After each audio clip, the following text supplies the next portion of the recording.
All right, Jiminy, what's your view? A prolonged Iran war devastates global supply chains. The Strait of Hormuz closure halts oil and gas shipments, spiking energy prices and causing severe shortages. All Persian Gulf trade is disrupted. Goods face costly reroutes.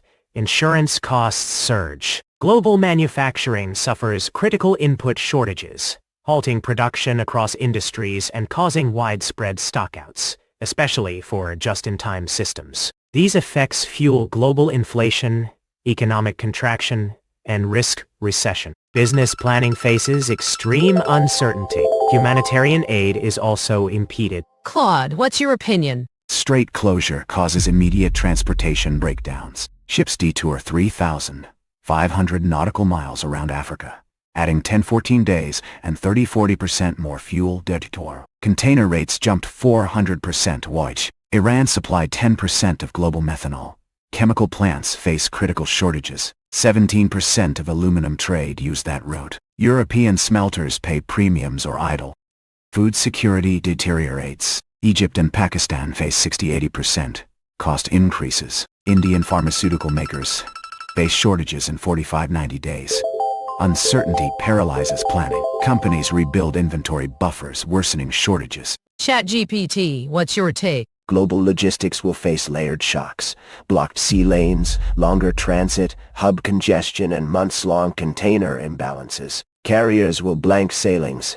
Air freight will spike, raising costs for perishables and electronics. Scarcity of petrochemical feedstocks, fertilizers, and intermediates will slow production and spare parts flows. War risk premiums, trade, finance, and insurance costs will surge. Alternative corridors and inventories will scale slowly, raising carrying costs and prices. Firms will diversify over months, years. Humanitarian flows will suffer. DeepSeek, where do you stand on this? The closure creates a massive choke point. Global shipping must reroute around Africa, adding weeks and cost. This disrupts energy and raw material delivery. Critical industrial inputs face severe disruption. The uncertainty prevents effective planning. Companies cannot reliably source components. This forces a restructuring of global logistics.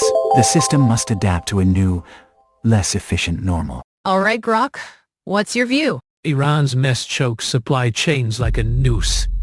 You blind optimists! Rerouting around Africa burns fuel, while factories starve for metals, chemicals. Who sink ships, block Suez, exploding insurance. Automakers halt without rare earths batteries. Electronics blackout. Grain ships rot. Empty shelves. Fuel shortages ground freighters. Stranding parts. War uncertainty hammers contracts. Clogs ports. Petrochemicals vanish. Killing plastics. Packaging. Hezbollah disrupts Levant ports. Jacking Mediterranean routes. Strait blockade shreds Asian exporters, slams Europe. Let's summarize our debate. All participants argued A. Prolonged war involving Iran would severely disrupt global supply chains by closing the Strait of Hormuz, forcing ships to reroute around Africa with longer transit times and higher fuel insurance costs, causing shortages in oil, petrochemicals, methanol, aluminum, fertilizers, and other industrial inputs, spiking energy and transport prices, increasing inflation and recession risk, halting or idling manufacturing, worsening food security and humanitarian aid delivery, and forcing firms to rebuild inventories and find alternative corridors over months to years. This debate has concluded. Thank you for watching.